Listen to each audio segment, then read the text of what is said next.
A oração do Pai Nosso, parte 2, Padre Andrea Gasparino. Peço aos ouvintes uma oração, para mim e para todos vocês. Gostaria que neste momento orassem por quem não consegue perdoar alguém, para que a palestra de hoje o faça refletir e o torne generoso. Rezem também por mim, para que eu tenha sempre um bom coração. Perdoa-nos os nossos débitos, assim como nós perdoamos aos nossos devedores. Talvez seja oportuno, neste ponto do Pai Nosso, dar uma olhada juntos no percurso que fizemos até aqui. Os conceitos do Pai Nosso estão também organizados em um perfeito desenho arquitetônico que devemos acolher, porque tem sua importância. Após a invocação, Pai Nosso, nos apresentamos a Deus com 3 compromissos. Primeiro, o compromisso de testemunho, que o teu nome seja santificado. Segundo, o compromisso de fidelidade, que o teu reino venha. Terceiro, o compromisso de amor, que seja feita a tua vontade. Depois, apresentamos a Deus 3 pedidos. Primeiro, o pedido do seu apoio, dá-nos hoje o nosso pão. Segundo, o pedido do seu perdão, perdoa-nos os nossos débitos. Terceiro, o pedido da salvação do mal, não nos deixeis cair em tentação, mas livra-nos do mal.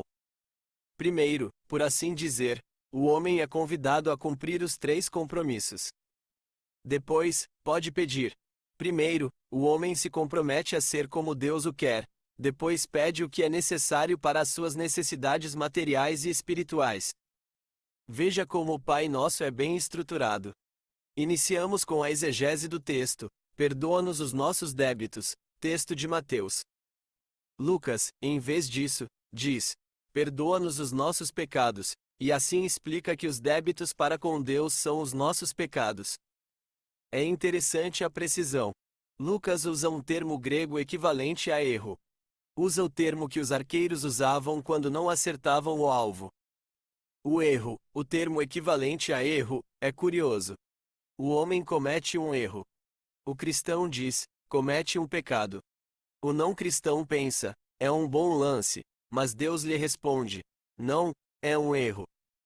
A palavra dívida também é muito rica, deve ser aprofundada. Se o pecado é uma dívida contraída com Deus, isso significa que a nossa vida pertence a Deus. As nossas ações pertencem a Ele. Não podemos nos considerar o padrão exclusivo das nossas ações. Somos criados por Ele. Temos que viver por Ele, agir por Ele. Cada pecado é uma traição a Deus, é um engano a Deus, é roubar algo dele. É bonita essa apresentação do pecado. Temos muitas dívidas com Deus. Orígenes tem coragem de escrever: cada homem vivo não passa uma hora do dia ou da noite sem pagar um débito com Deus. Provavelmente se refere aos débitos de reconhecimento em relação a Deus.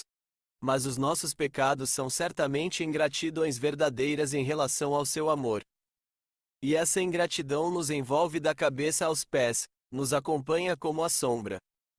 E os débitos em relação a Deus são insolúveis.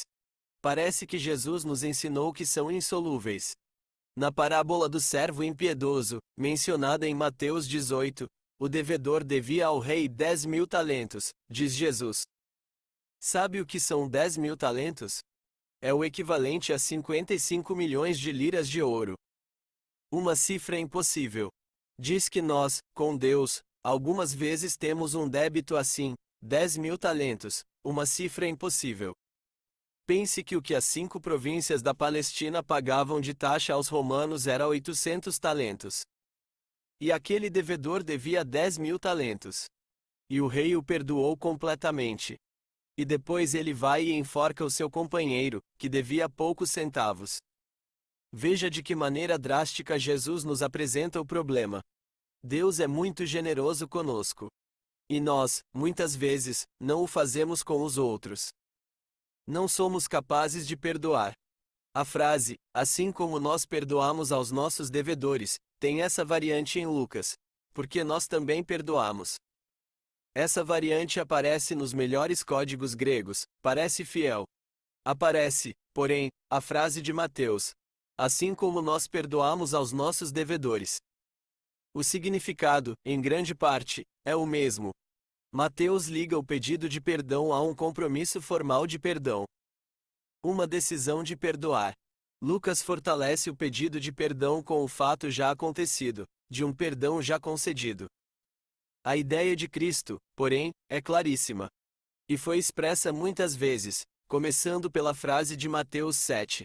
Com a medida com a qual medirdes, sereis medidos.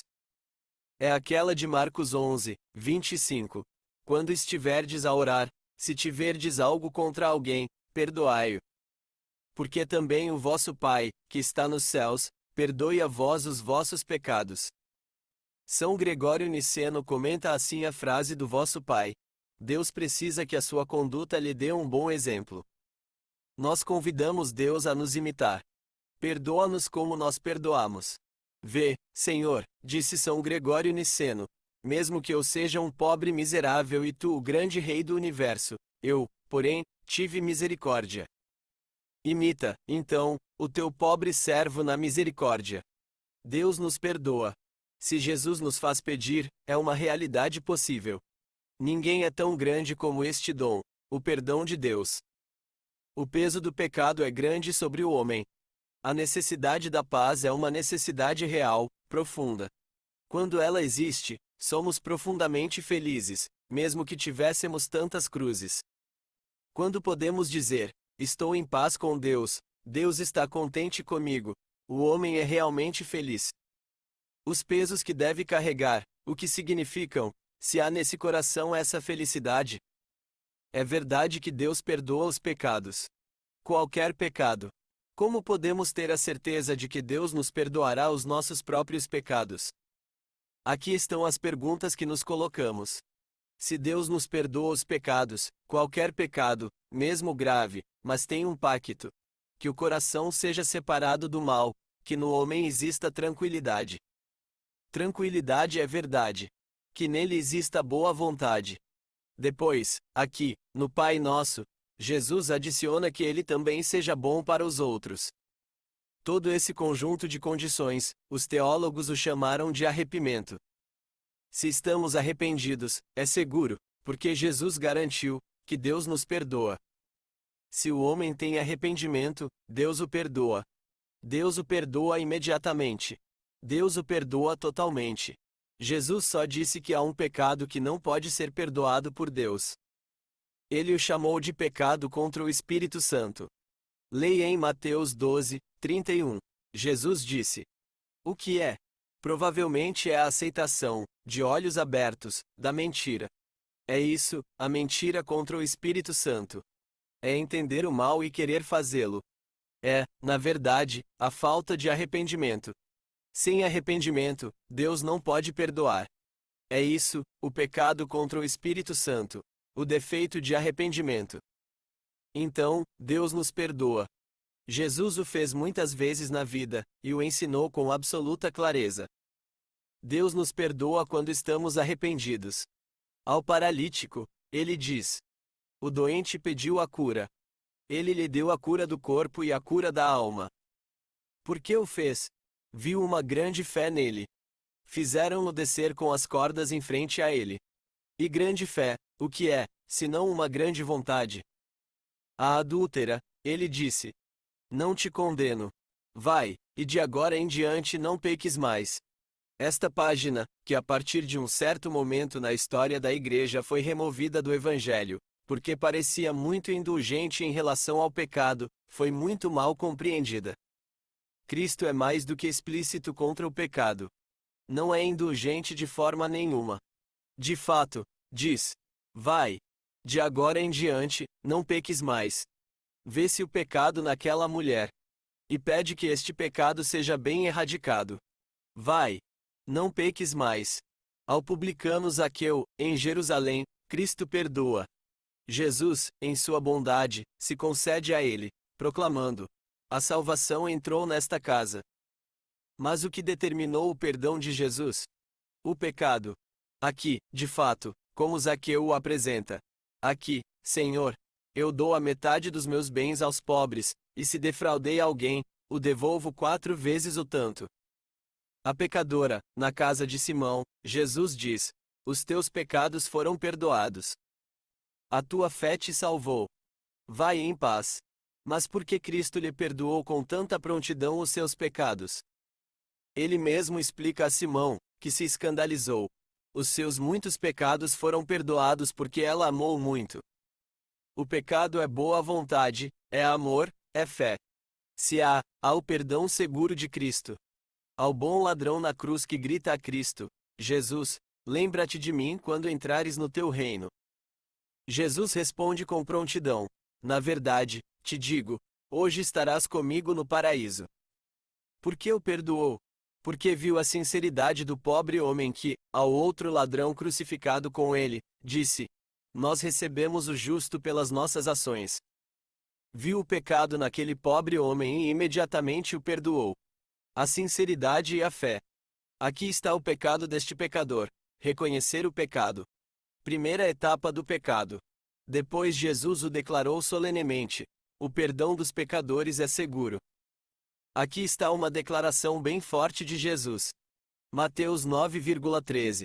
Não são os sãos que precisam do médico, mas os doentes. Não vim chamar os justos, mas os pecadores. Lucas 15,7.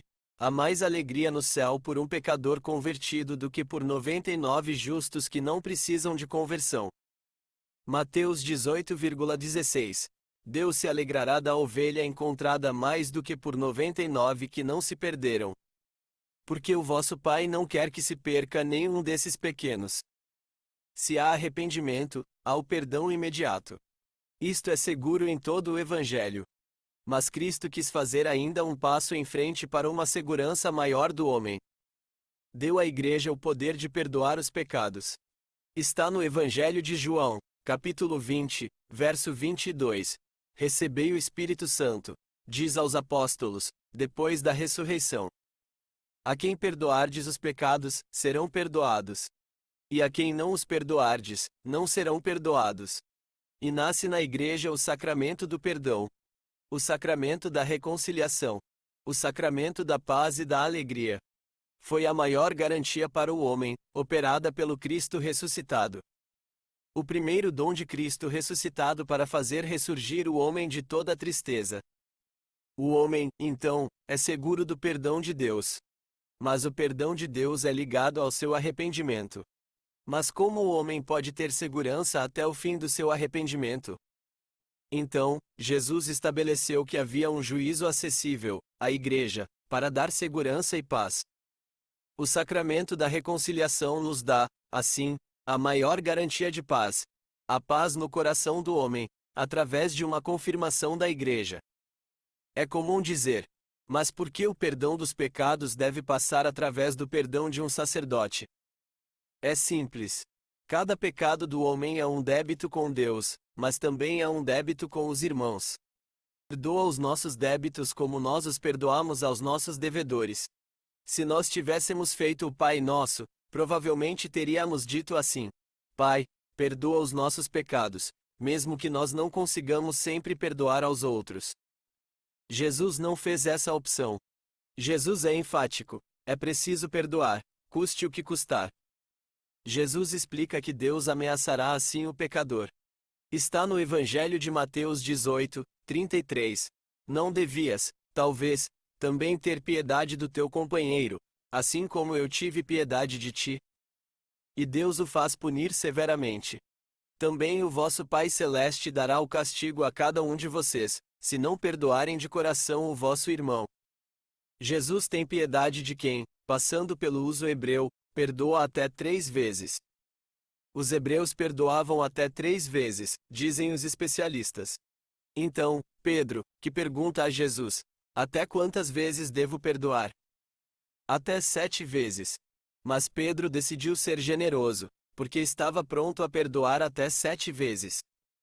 Jesus responde: não digo até 7, mas até 70 vezes 7. Jesus disse: com o julgamento com o qual julgardes, sereis julgados, e com a medida com a qual medirdes, sereis medidos. Mateus 7, 2. Jesus ensinou: quando estiverdes a orar, se tiverdes algo contra alguém, perdoai-o, porque o vosso Pai, que está nos céus, também perdoe a vocês os seus pecados. Eu li que a escritora americana, Catherine Marshall, diz que, impressionada com esta frase de Jesus, que antes de orar, deve-se perdoar, antes da sua oração, se retira em um canto, com tanto de lápis e bloco de notas, e estende a lista das pessoas que deve perdoar antes da oração. Primeiro, faz este trabalho, depois começa a oração. Todos nós devemos fazer isto. Se não escrevermos as pessoas a quem devemos perdoar, faça-as passar em frente, como um filme, e a todos dê o perdão, depois podemos começar a orar. Seria maravilhoso treinar o nosso coração ao comando de Jesus. Jesus, então, foi claríssimos.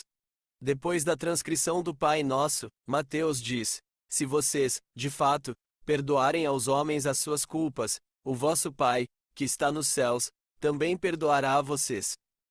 Mas, se vocês não perdoarem aos homens, nem o vosso Pai perdoará as suas culpas. Jesus, então, ameaçou de não aceitar de fato a nossa oração, se antes não foi regulada a nossa caridade. Leia-se Mateus 5,23. Se apresentares a tua oferta no altar, e lá lembrares que teu irmão tem algo contra ti, deixe ali o teu presente em frente ao altar, e vá primeiro reconciliar-te com o teu irmão, depois volta a oferecer o teu presente. Então, é preciso perdoar generosamente. Cristo não nos dá paz nisso. E como fazer quando o perdão é tão difícil? Quando quem nos ofende errou, quando o ressentimento nos tira a paz e nos persegue como um veneno. Aqui há um conselho. Toda vez que o pensamento volta ao erro que houve, invoque com o coração as bênçãos de Deus sobre quem nos ofendeu. É uma oração redentora, que dá paz. É o perdão de Deus que desce sobre o irmão e sobre nós. Segundo, proíba-se severamente de falar sobre a pessoa que nos ofendeu. A tática da boca fechada é importante. Se todos falarem sobre aquela pessoa, vocês, que teriam tanto a dizer, calem-se com generosidade. É outra forma de perdão muito importante, muito preciosa, que vos purifica, que vos torna o coração grande e generoso. Terceiro, quando é possível, quando Deus vos der a ocasião, mude o mal com o bem. Ou, pelo menos, deseje-o, peça a Deus. Somente nos tornando superiores à ofensa, estamos seguros de cumprir o comando de Cristo, de banir os ressentimentos dele. Fim da parte 2 de 4 Fonte. K7 Padre Nostro 5-6 Conversazione P. Andrea Gasparino _ 5 a 6 ALDIOVSIVILDCI. LDC 762 avos. Transcrito por Turbo Scribe. AI. Traduzido por Chat GPT. Biblioteca Virtual do PCJ.